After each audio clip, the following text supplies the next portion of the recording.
کی سب سے بڑی طلبہ تنظیم NSF پاکستان کا سربراہ ہوتا تھا، اور NSF کے بارے میں آپ ذہن میں رکھیے کہ لادینیت، سیکولرزم، کمیونزم کی علمبردار تنظیم ہوا کرتی تھی۔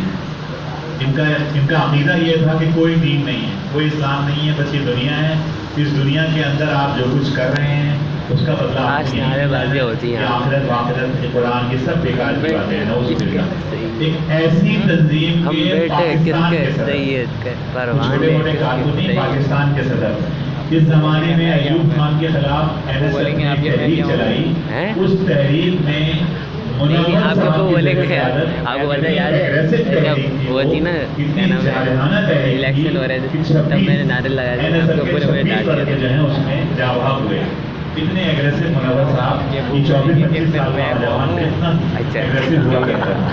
یہ ناظم آباد میں رہا کرتے تھے، اور وہاں ان کے پڑوس میں جمعیت کا، اسلامی جمعیت طلبہ کے ایک رفیق آصف صدیقی صاحب رہا کرتے تھے۔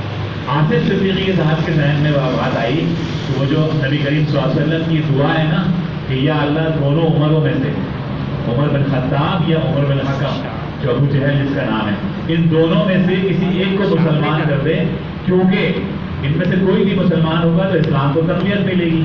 یہ جو ہے آصف صدیقی صاحب کے زمان کے ذہن میں یہ واقعہ تھا نبی کریم صلی اللہ علیہ وسلم کا۔ تو یہ چیز ہم سب کے ذہن میں رہنی چاہیے کہ وہ لوگ کہ جو کسی مخالف پارٹی کے ہیں وہ دراصل دعوت کے لیے وہ خارج نہیں ہو گئے، ہمارا اسی طرح دعوت ہے، بلکہ زیادہ پوٹینشیل والے لوگ ہیں۔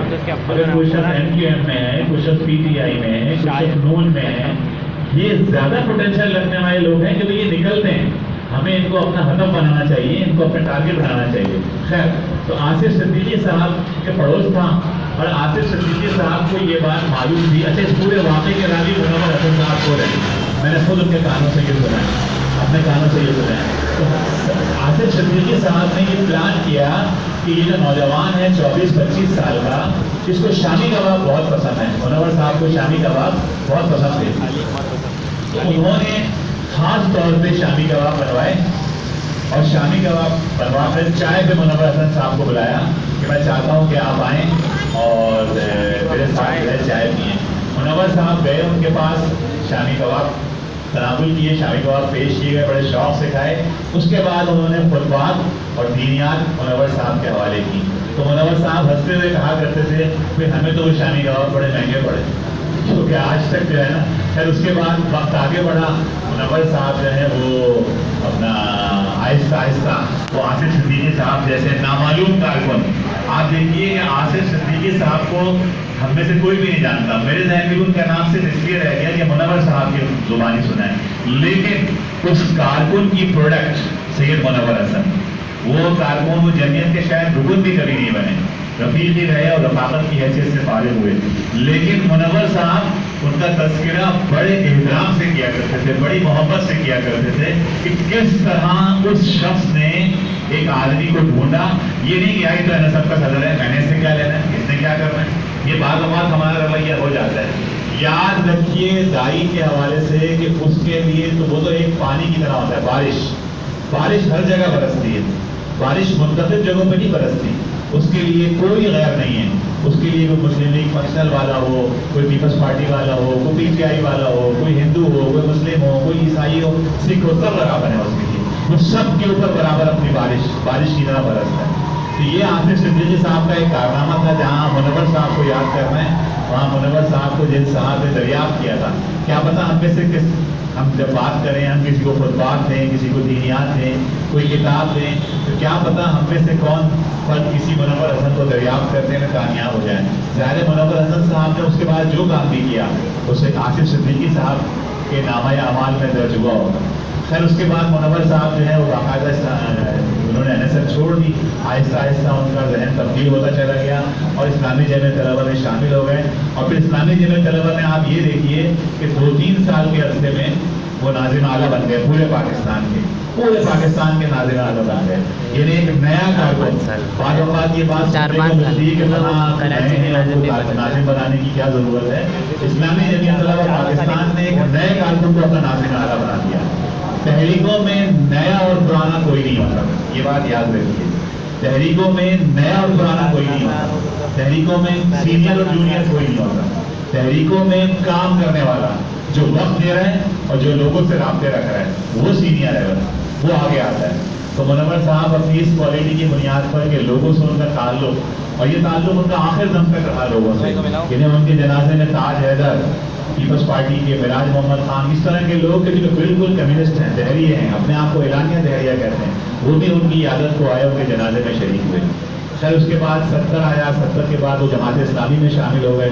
उनकी शख्सियत के कई गोशे तो सामने आ चुके हैं, उनकी बहादुरी के हवाले से 2 वाक़यात सामने आ गए कि किस तरह उन्होंने पूरी आर्मी इस्टेब्लिशमेंट को तन जब वो अमीर जमात इस्लामी पाकिस्तान थे, पाकिस्तान आर्मी की तारीख में आज तक ये नहीं हुआ कि GSU से प्रेस रिलीज जारी हुआ हो किसी सियासी जमात के नाम, जिसमें उस सियासी जमात को मशवरा दिया गया हो कि वो अपने अमीर का एहतसाब करे।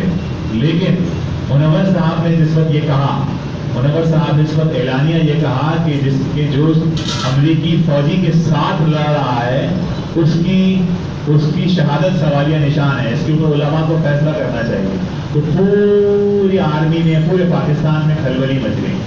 अब GSU ने बाकायदा आज तक कभी दुनिया की तारीख में नहीं हुआ कि किसी फौजी हेडक्वार्टर ने किसी सियासी जमात के सरबराह को चैलेंज किया हो। मुनव्वर साहब वो फर्ज थे कि जिनको GSU ने चैलेंज किया और मुनव्वर साहब ने माफ़ी मांगने से इनकार कर दिया। मैं अपनी बात पर कायम हूँ, इसलिए कि अमरीकी फौजी अगर पाकिस्तानी फौजी शहीद है तो अमरीकी फौजी को भी आप शहीद कहेंगे। क्या है ये, कैसा ये गड़बड़ है, इसको सही करने की ज़रूरत है।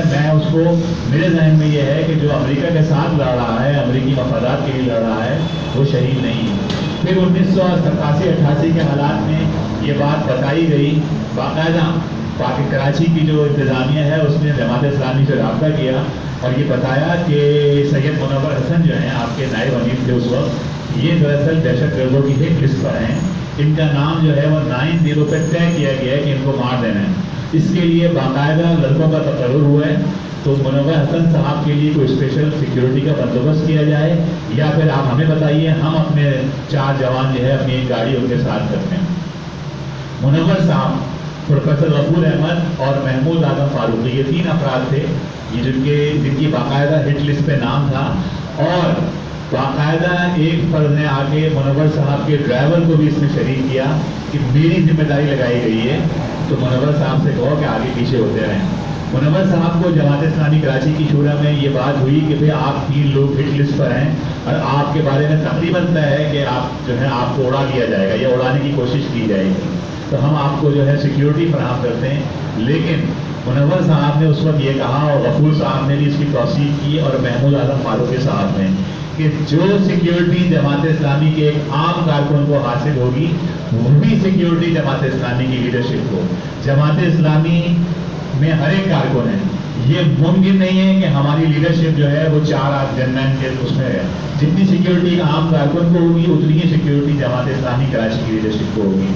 और फिर लोगों ने देखा कि मुनव्वर साहब बेखौफ खतर आधी रात को 12 बजे, यहाँ हमारे यहाँ से कई मरतबा डिग्री कॉलोनी में उस वक्त हुआ करता था, यहाँ वो अक्सर आया करते थे, तो यहाँ से रात को 12 बजे प्रोग्राम ख़त्म हो रहा है, 1 बजे प्रोग्राम ख़त्म हो रहा है, हम सब परेशान। एक ख़ास माहौल उस वक्त मुसल्लत था पूरे शहर से, कोई महफूज नहीं था। ऐसे हालात में सैयद मुनव्वर हसन के साथ ही अपनी गाड़ी अकेले ड्राइव करते थे यहाँ से नाज़िमाबाद। तो ये उनकी बहादुरी का एक वाक़या अभी गालिबन सुहेल हमीद भाई ने सुनाया कि किस तरह एक दिन MKM के मरकज़ पे इजलास जारी था कि अचानक दरवाजे पे नॉक हुई, मरकज़ी ऑफिस पे जहाँ अल्ताफ़ हुसैन, नज़ीम तारिक और ये सारे बैठे हुए थे। दरवाज़ा खुला और मुनव्वर साहब हैंडल खोल के अंदर दाखिल हुए और वहाँ पे अकेले तनहा, और वहाँ जाके उन्होंने बहस मुबाहिसा किया। बाद में जमात इस्लामी कराची की शूरा ने मुनव्वर साहब को बाकायदा नसीहत की कि आइंदा ऐसा तजर्बा ना करें, आप अकेले जो हैं वो 9-0 इस तरह दाखिल हो गए, ये आपकी जान के लिए खतरा है और आप हमारे लिए बहुत कीमती हैं। फिर जहाँ बहादुरी उसके बाद साथ की, मैं आपको बताऊं कि मुनव्वर साहब के पास, यानी ये मैं बड़े एतमाद से बता रहा हूँ और इसका कई दफ़ा इसका इजहार हुआ है, अभी औलिया मकबूल जान ने भी इसका जिक्र किया है कि मुनव्वर साहब के पास गिनती के 2 से 3 जोड़े हुआ करते थे। और उन्होंने कहा, आप उनका इंटरव्यू जरूर देखिएगा जो औलिया मकबूल जान का, कि जब वो सामने बैठे हुए थे तो मैंने देखा कि उनके कपड़ों को जो खुर आ जाता है ना, खुर पुराना होने की वजह से, जो कपड़ा पुराना होता है तो उनके सफ़ेद साफ सुथरे बिल्कुल क्लीन कपड़े, लेकिन उसके ऊपर खुद निकला हुआ बाकायदा। फिर एक दफ़ा वो जा रहे थे, एक हादसा हुआ, उसमें एक्सीडेंट हुआ तो मुनव्वर साहब के कपड़े खून आलूद हो गए। उनका बैग खोला गया तो उसमें सिर्फ एक मैला जोड़ा मौजूद था। तो उसी वक्त एक साहब जो मेज़बान थे वो दौड़े दौड़े गए और बाजार से 4 जोड़े मुनव्वर साहब के साइज़ के खरीद के लाए।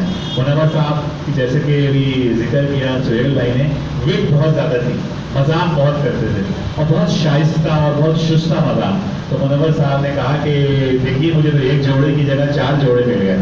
मुनव्वर साहब ने उसमें से एक जोड़ा ज़ेबतन किया और 3 जोड़े ऐसे ही रखे, और बाद में उन साहब को मालूम हुआ कि जाते वक्त मुनव्वर साहब 3 जोड़े जो हैं वो अस्पताल के स्टाफ को देके चले गए। जूता इंतहाई जिसे कहते हैं कि मखदूश हालत में था, और कई बार लोगों ने उनको कहा कि आप जो है चेंज करें, लेकिन मुनव्वर साहब उसी जूते के सोल चेंज करवा के दोबारा चला लिया करते थे। 1 बार 2 बार 3 बार कई बार ऐसा हुआ तो उन्होंने जूते का सोल चेंज करवाया और उसी जूते को। एक इतनी बड़ी पॉलिटिकल पार्टी जिसके MNAs हों, जिसके सेनेटर्स हों, जिसके मेयर्स हों, मुनव्वर साहब नेमतुल्लाह खान एडवोकेट के अमीर हैं। नेमतुल्लाह खान एडवोकेट जो अरबों खरबों का बजट बनाया करते थे, नेमत साहब सिराजुल हक साहब के अमीर हैं जो कि सूबे KPK के वजीरे खजाना थे, लेकिन इंतहाई सादा तबीयत के आदमी। और यही सादगी दरअसल बहादुरी पैदा करती है। जब इंसान कोई कंप्रोमाइज़ नहीं करता, किसी दुनियावी चीज़ का उसको लालच नहीं होता, तो उसके अंदर खुद बखुद वो बहादुरी आती है, वो आंखों में आंखें डाल के बात करता है। वाक़या बताया कि किस तरह 83 लाख की जो ज्वेलरी थी, 83 लाख का जो तोहफ़े पाए थे, वो मुनव्वर साहब ने जो है वो जमात इस्लामी के बैतुल माल में जमा करा दिए। एक और वाक़या है कि मुनव्वर साहब के पास बहुत पुराने ज़माने की केमी घड़ी हुआ करती थी। केमी नाम सुना होगा आपको, वो शायद आती भी नहीं है, और वो बांध के वो सफ़र किया करते थे। तो एक दफ़ा UK के सफ़र के दौरान एक साहब ने जब वो केमी घड़ी देखी तो उन्हें खामोशी से एक राडो खरीदी और लाके मुनव्वर साहब को पेश कर दी कि ये मैं आपके लिए। मुनव्वर साहब ने वो खुशदिली के साथ कबूल की। कुछ दिनों बाद वो साहब कराची लाहौर आए तो उन्होंने देखा मुनव्वर साहब वही केमी बांधे घूम रहे हैं। तो उन्होंने दबे लफ्ज़ों में मुनव्वर साहब से पूछा कि वो मैं दरअसल गारंटी कार्ड लाया था, वो घड़ी नज़र नहीं आ रही।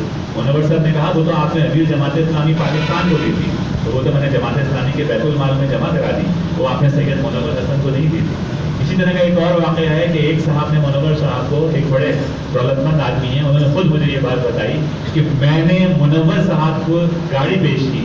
मैंने मुनव्वर साहब से कहा कि ये गाड़ी मैं आपकी खिदमत में देना चाहता हूँ। मुनव्वर साहब ने किसकी, बैतुल माल जमात इस्लामी को या सैयद मुनव्वर हसन को? उन्होंने नहीं, मैं सैयद मुनव्वर हसन को देना चाहता हूँ। उन्होंने कहा नहीं, मुझे गाड़ी नहीं चाहिए। अहमद बेग साहब से आप वाकिफ हैं, अब्दुल करीम वाकिफ होंगे। अहमद बेग साहब रावी हैं। अहमद बेग साहब बताते हैं 1989 में 89 में 1.25 करोड़ रुपए, आज आप मल्टीप्लाई कीजिए, 1.25 करोड़ बहुत बड़ी रकम है। 1.25 करोड़ रुपए का बैग लेके उनको किसी ने इस्लामाबाद में दिया था कि कराची में जाके मजहबी जमातों की एक कॉन्फ्रेंस करनी है, तो कराची में आप जो हैं वो मजहबी लोगों को जमा करें, और एक बड़ी रकम उनको दी गई थी। खालिद ख्वाजा, कर्नल खालिद ख्वाजा, बाद में वो अफगानिस्तान में कहीं गुम हो गए। कर्नल खालिद ख्वाजा ने उनको पैसे दिए थे, और ये ISI का गेम था सारा। फिर अहमद बेग साहब जो हैं वो मुनव्वर हसन साहब के पास गए, और उन्होंने उनकी, कराची के अमीर थे मुनव्वर साहब, इंतहाई पुरअशोब हालात थे, इंतहाई मुश्किल हालात थे। तो उन्होंने वो बैग मुनव्वर साहब की टेबल के और अपने बीच में छुपा के रखा और कहा कि 1.25 करोड़ है मुनव्वर साहब। मुनव्वर साहब ने कहा किसके नाम की रसीद बनेगी? अब जो एजेंसियां पैसा देती हैं ना, वो रसीद वसीद से घबराती हैं, रसीद वसीद नहीं होती। बेग साहब ने कहा कि नहीं, रसीद वसीद हमें नहीं चाहिए। तो खुद बेग साहब राजी हैं कि मुनव्वर साहब ने कहा बैग उठाओ और निकल जाओ यहाँ से। जमात इस्लामी कोई बेनाम पैसा कभी नहीं लेती। आप जिस पैसे को ऑन ना करते हो, जमात इस्लामी उसको ऑन नहीं करेगी। जमात इस्लामी हर पैसे की रसीद बनाएगी। फिर मुनव्वर साहब भी वो फर्ज थे कि जिनके बारे में ये कहा जाता है कि वो 1 रुपए, यानी कि मैंने 1.25 करोड़ की मिसाल दी, अब मैं आपको बिल्कुल दूसरी मिसाल दे रहा हूँ कि 1 रुपए एआनत लेने के लिए मुनव्वर साहब 2 रुपए खर्च करके जाया करते थे। 1 रुपया, कहाँ वो 100 करोड़ की बात। इसलिए कि ये 1 रुपया, मुनव्वर साहब से पूछा गया कि आप 2 रुपए जमात के बैतुल माल को तो छोड़ें इतनी भागदौड़। मुनव्वर साहब ने कहा नहीं, असल बात ये है कि वो 1 रुपये की वजह से जमात इस्लामी से जुड़ा हुआ है। پھر منور صاحب جس وقت تعلیم سے فارغ ہوئے جماعت میں آئے تو نعمت اللہ خان ایڈوکیٹ صاحب کے گھر کے اوپر چھت پہ ایک انیکسی بنی ہوئی تھی، وہ ہوتی نا جو ملازمین کے لیے الگ سے 2-3 کمرے بنائے جاتے ہیں، وہ منور صاحب نے کرائے پہ لیے، باقاعدہ کرایہ دیا اس کو. پھر ایک دن جیسے یہ اجتماع ہو رہا ہے نا، منور صاحب اجتماع ارکان ہو رہا تھا، اس میں کھڑے ہوئے، اس میں انہوں نے کہا ناظر صاحب سے جو اس زمانے میں امیر جماعت اسلامی کراچی تھے کہ میں 1 منٹ کی بات کرنا چاہتا ہوں. میں فرق صاحب نے مائک دے دیا ان کو، ظاہر ہے. انہوں نے کہا کہ میں تمام ساتھیوں کو یہ بات بتانا چاہتا ہوں کہ میں نے فلاں صاحب سے قسطوں پر شادمان ٹاؤن میں 120 گز کا پلاٹ لیا ہے اور میں ماہانہ اس طرح ادا کروں گا. تمام ساتھیوں کے علم میں رہنے چاہیے، کل کو کوئی غلط فہمی پیدا نہ ہو کہ منور حسن کے پاس ایک مکان کہاں سے آ گیا. یہ ان کا کریکٹر تھا. اس کے بعد وہ شادمان ٹاؤن، وہ امیر جماعت اسلامی پاکستان رہے، وہ بڑے بڑے مناصب پہ رہے ہمیشہ، لیکن انہوں نے وہی 120 گز کا مکان. اور آپ کو یہ بات معلوم ہونی چاہیے کہ جماعت اسلامی جو کام کر رہی ہے، یہ جماعت اسلامی میں مثال بھی دی گئی، سراج الحق صاحب بھی ہیں، جماعت اسلامی میں عبدالستار افغانی صاحب بھی رہے، جماعت اسلامی میں نعمت اللہ خان ایڈوکیٹ بھی رہے، جماعت اسلامی میں پروفیسر غفور احمد بھی رہے. جماعت اسلامی ایسے لوگوں کا گلدستہ ہے. یہاں آگے بڑھنے کے لیے آپ کا ہیلی کاپٹر ہونا ضروری نہیں ہے، یہاں آگے بڑھنے کے لیے آپ کی شوگر ملیں ضروری نہیں ہے، یہاں آگے بڑھنے کے لیے آپ کی کوئی آٹا کی مافیا ہونا ضروری نہیں ہے کہ آپ کے پاس اربوں کروڑوں روپے ہوں گے تو آپ آگے بڑھیں گے. یہاں کوئی بھی بچہ کچھ پتہ نہیں، کوئی بھی فرد یہاں کارکن بن سکتا ہے، کارکن بن کے سید منور حسن صاحب کی طرح لیڈر بن سکتا ہے. جماعت اسلامی پاکستان میں اس حوالے سے واحد آپشن ہے کہ کوئی بھی غریب آدمی، کوئی بھی مڈل کلاس آدمی، کوئی بھی تعلیم یافتہ، کوئی بھی چھوٹا موٹا وکیل، ڈاکٹر، انجینئر، کوئی بھی مزدور یہاں اس تحریک کے اندر آگے آ سکتا ہے. تو یہ سید منور حسن جماعت اسلامی کے حسین گلدستے کا ایک خوبصورت سا پھول رہے. اللہ تعالیٰ سے دعا ہے کہ ان کی قبر کو نور سے بھر دے. اور ایک اور جو خوبی میں آخر میں جو میرے ذہن میں آ رہی ہے کہ آپ دیکھیے کتنی خوبصورتی کے ساتھ منور حسن جو ہے وہ عمارت جو ہے وہ ایک دوسرے آدمی کے حوالے کر کے چلے گئے. یہ کہاں ملتی ہے، یہ کریکٹر کہاں ملتا ہے؟ ہمیں معلوم ہے ابھی مفتی نعیم صاحب کا انتقال ہوا ہے، اللہ ان کی مغفرت کرے. تو پورے دارالعلوم کی جو ان کی امپائر ہے اس کے سربراہ جو ہیں وہ ان کا بیٹا بنا، یعنی پوری دنیا میں کوئی دوسرا آدمی نہیں تھا. یہ جو مولانا فضل الرحمان کی جماعت ہے یا کسی بھی پیپلز پارٹی ہو کہ کوئی بھی ہو، آپ دیکھیے کہ باپ کے بعد بیٹا، بیٹے کے بعد وہ کچھ نہیں تو پھپھی کو لے آئے، غرگائی صاحب کی بہن کو بلاول نہ گئے. لیکن جماعت اسلامی میں سید منور حسن نامی مہاجر عمارت کی ذمہ داری ایک پٹھان کے سلوک کر کے چلا گیا، اور اس کے بعد وہ زندگی بھر سید سراج الحق صاحب کی اطاعت کرتے رہے. سراج الحق صاحب شوگر کی صدارت کرتے، وہ سامنے آڈینس میں بیٹھتے، ایسی کئی تصویرات ہوتی ہیں. تو منور حسن صاحب اور جماعت اسلامی چاہے ان کا کوئی بھی یعنی بنیادی لحاظ سے کوئی بھی اسٹیٹس ہو. ایک کالم میں پڑھ رہا تھا شاہ نواز فاروقی صاحب کا، وہ پرسوں کے اخبار میں آیا شاید، انہوں نے کہا رہنما 3 قسم کے ہوتے ہیں. رہنما 3 قسم کے ہوتے ہیں. ایک ہوتے ہیں مشہور، جن کی خوبی صرف یہ ہوتی ہے کہ لوگ ان کو جانتے ہیں. ایک ہوتے ہیں مقبول، اور ان کی بھی یہ ہوتی ہے کہ لوگ ان کو قبول کرتے ہیں. لوگ ان کو مقبول کا مطلب ہے قبول کرنا. یہ دونوں زندگی میں ہوتے ہیں، اپنی اپنی زندگیوں میں ہوتے ہیں. ایک تیسرے رہنما ہوتے ہیں اور وہ ہوتے ہیں محبوب. اور یہ محبوب جو ہوتے ہیں نا، یہ ان کے مرنے کے بعد لوگوں کو پتہ چلتا ہے کہ یار یہ شخصیت تھی ہمارے اندر. اور لوگ پھر ان کو یعنی پوچھنے کا لفظ تو مناسب نہیں ہے، غیر شرعی سا لفظ ہے، لیکن لوگ پھر ان کی بہت محبت کرتے ہیں. تو منور صاحب ان لوگوں میں سے ہیں کہ جیسے جیسے وقت گزرے گا، جیسے جیسے وقت آگے بڑھے گا، آپ دیکھیے گا کہ ان کے اوپر کتابیں لکھی جائیں گی، ان کے اوپر ڈاکومنٹریز بنے گی، ان کی شخصیت کے اوپر PhD ہوا کرے گی. وہ ایک غیر معمولی انسان تھے، اور اس وقت دنیا میں ہر جگہ یعنی حرم میں ان کی نماز جنازہ ہوئی، تو یورپ میں، امریکہ میں، کہاں کہاں BBC سے ان کے پروگرام نشر ہوا. BBC کے نمائندے شفیع نعیم جامعی نے ان کے اوپر کالم لکھا.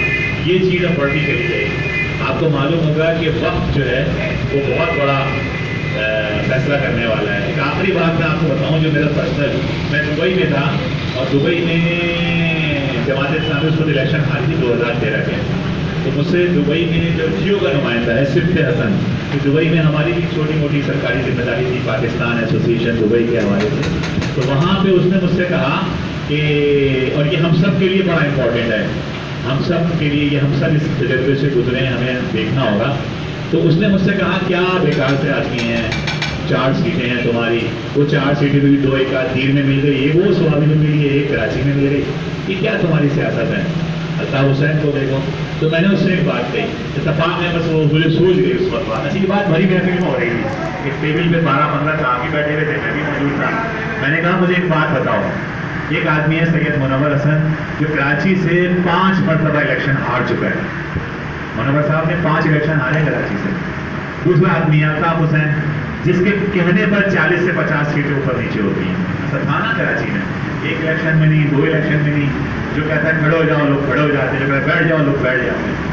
ये तो एक ताकत का मवाजना हो गया। दूसरा मवाजना ये है कि अल्ताफ हुसैन लंदन में रहता है, बीवी छोड़ के जा चुकी है, हर एक के ऊपर शक करता है, उसका खाना जो है वो भी पहले कोई चेक करता है, उसको हर वक्त ये फिक्र रहा है कि मुझे कोई जहर न दे। उस ज़माने में अल्ताफ हुसैन की यही पोजीशन थी, तो हर वक्त उसका खाना भी जो है वो ध्यान से खरीदता है, फिर उसको चखाया जाता है। एक अजीब सी खफ्तनवाज से जिंदगी गुजर है। दूसरी तरफ मुनव्वर हसन है बकौल तुम्हारे नाकाम आदमी, जिसकी सिर्फ 4 सीटें हैं और जो खुद 5 मरतबा इलेक्शन हार चुका है। लेकिन ये मुनव्वर हसन अपने बीवी बच्चों के साथ रहता है, इसके नवाजियाँ हैं, इसके पोते हैं, ये अपने बच्चों को साथ लेके जाता है, ये दूध वाले के जाता है, सुबह फजर की नमाज के बाद वॉक करता है। तो तुम मुझे बताओ कि तुम कौन सी ज़िंदगी अडॉप्ट करना पसंद करोगे? तुम अल्ताफ हुसैन वाली ज़िंदगी अडॉप्ट करना पसंद करोगे या तुम मुनव्वर हसन वाली ज़िंदगी? एक पुरसुकून, पीसफुल, दिमाग में कोई बोझ नहीं, न कोई पैसा न बल्ले कुछ भी नहीं, लेकिन खुश आदमी, खुशबाश आदमी। तो उसने कहा ऑब्वियसली मुनव्वर हसन की ज़िंदगी गुजारना पसंद करूँगा, लेकिन तुम जमातों से भी जीत नहीं सकता, कि उसने कहा। एक आखिरी वाक़या मुझे और याद आ रहा है, मुनव्वर साहब अपने मोहल्ले में उनका ये मामूल था, अच्छा उनका ये मामूल था, वो सफ़र में हो, कहीं भी इंतहाई सर्द इलाके में हो, इंतहाई मुश्किल हालात में हो, मुनव्वर साहब फजर की नमाज से 40 मिनट पहले उठ जाया करते थे और सीधे जाके तहज्जुद पढ़ते थे। लोगों ने देखा कि रात को 2 बजे सोने वाला, 3 बजे सोने वाला, सुबह, ये उनका साल के 365 दिन का मामूल था। फिर उनकी एक और खूबी ये थी कि कोई मुश्किल से मुश्किल सफ़र हो, वो पहले ये प्लान किया करते थे कि रास्ते में कहाँ नमाज पढ़नी है, और वहाँ वो 15 मिनट पहले जाके तकबीर औला के साथ, उसका ये मामूल था कि इमाम के पीछे मौज़िन और मौज़िन के दाएं हाथ के ऊपर मुनव्वर हसन, ये उनका मामूल था। कभी उन्होंने इससे इराफ़ नहीं किया। लोगों ने कहा कि वहाँ चल के नमाज़ पढ़ लेंगे, मुनव्वर साहब ने कहा नहीं, यहाँ नमाज़ पढ़ के चलेंगे फिर वहाँ चलेंगे पूरा। तो ऐसे ही उनकी जो करीब की मस्जिद थी जहाँ मुनव्वर साहब की रिहाइश थी, यहाँ कराची में शाहजमान टाउन में, वो करीब की मस्जिद बरेलवी मस्जिद थी, और मुनव्वर साहब हमेशा जाके मौज़िन के बराबर वाली जगह पे नमाज पढ़ा करते थे। पता नहीं किसी ने मस्जिद कमेटी के जहन में या इमाम साहब के जहन में ये बात डाल दी कि दरअसल ये जमात वालों का कब्जे का प्रोग्राम है मस्जिद पे, जो कराची का माहौल है, और दरअसल सैयद मुनव्वर हसन इसीलिए आ रहा है, वरना इतना बड़ा आदमी उसे क्या पड़ी है कि मौज़िन के बराबर में आके पढ़ा हो। तो बाकायदा एक साहब की जिम्मेदारी लगाई गई कि वो पहले से आके मौज़िन के बराबर में खड़े हो जाएंगे ताकि मुनव्वर हसन को आगे चलना मिले। तो एक सिलसिला शुरू हो गया कि वो साहब आते और मौज़िन की दाएं हाथ पे खड़े होते और उनके बराबर में मुनव्वर हसन खड़े होते। एक दिन क्या हुआ कि वो साहब लेट हो गए, वो भागे भागे आ रहे हैं कि आज मस्जिद की कमेटी से डांट पड़ेगी कि तुमने जो है वो मुनव्वर हसन को जगह दे दी। वहाँ पहुँचे तो मुनव्वर साहब 1 फुट इधर बैठे हुए थे और मुनव्वर साहब ने अपना रुमाल रखा हुआ था वहाँ पे, और उनकी तरफ देखा। मुनव्वर साहब ने कहा मुझे एहसास था आज आप लेट हो गए, इसलिए मैंने आपके लिए जगह रोक ली। तो साहब हैरान रह गए कि इस शख्स के लिए तो हम ये तसव्वुर कर रहे थे कि ये मस्जिद के ऊपर कब्जा कर लेगा या कब्जा करा देगा, इस शख्स ने तो मेरे लिए जगह रोकी हुई है। तो याद रखिए कि दाई का यही रवैया होता है कि आपके ऊपर लोग पत्थर बरसाएं, आपने जवाबन फूल देने होते हैं। अगर आप ये काम कर सकते हैं तो जमात इस्लामी में आइए। अगर आपके लिए मुमकिन है कि गालियाँ सुनकर दुआएं में, हमारे तो नबी सल्लल्लाहु अलैहि वसल्लम का यही तरीका था कि जो बुढ़िया रास्ते में कांटे बिछाती थी, आप उसके घर जाके, जिस दिन वो नहीं आई तो आप उसकी खैरियत के लिए पहुँच गए। तो ये दरअसल दाइयाना रवैया है और ये हमें अडॉप्ट करना होगा। अल्लाह ताला से दुआ है कि वो हमें मुनव्वर साहब की जो हमें खूबियाँ बयान की, हमें उनकी पैरवी करने की तौफीक अता फरमाए, हमें जन्नत में उनका पड़ोस अता फरमाए, हमें जन्नत में हमारी उनसे मुलाकात फरमाए। तो आखिर दावाना अल्हम्दुलिल्लाह रब्बिल आलमीन।